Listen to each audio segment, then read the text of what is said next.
अंग देश के एक गांव में एक धनी ब्राह्मण रहता था। उसके 3 पुत्र थे।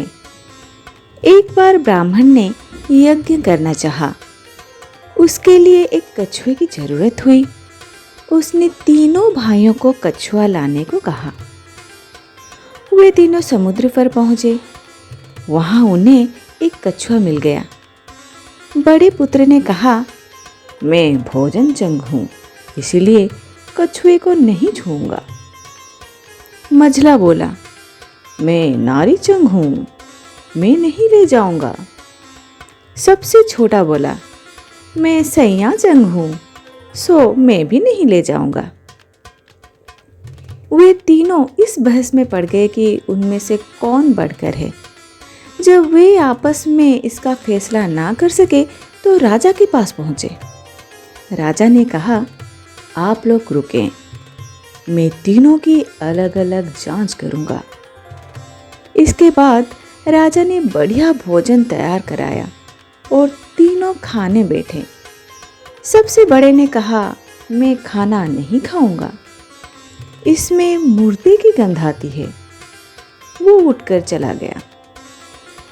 राजा ने पता लगाया तो मालूम हुआ कि शमशान के पास वाले खेत में उगे हुए अनाज और सब्जियों से वो भोजन बना था।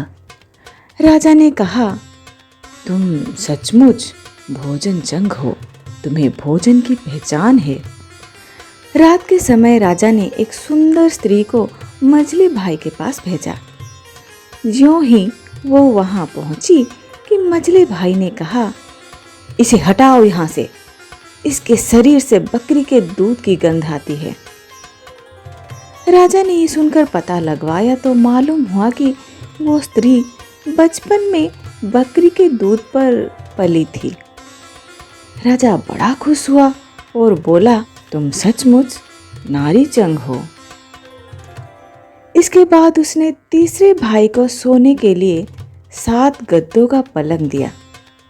जैसे ही वो उस पर लेटा कि एकदम चीख कर उठ बैठा।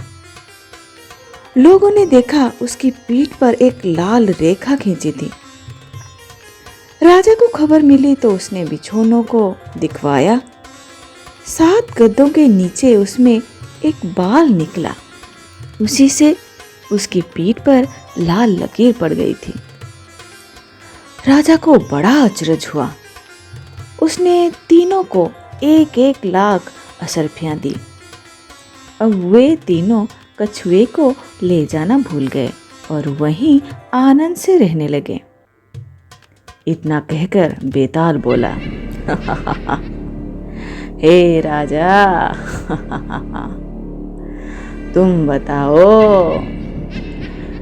उन दिनों में से बढ़कर कौन था?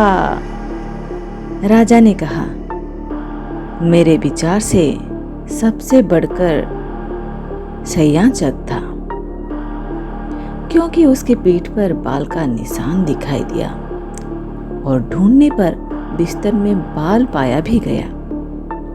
बाकी 2 के बारे में तो यह कहा जा सकता है कि उन्होंने किसी से पूछकर जान लिया होगा।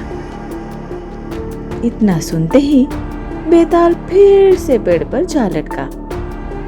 राजा लौटकर वहां गया और उसे लेकर लौटा तो उसने 9वीं कहानी सुनाई।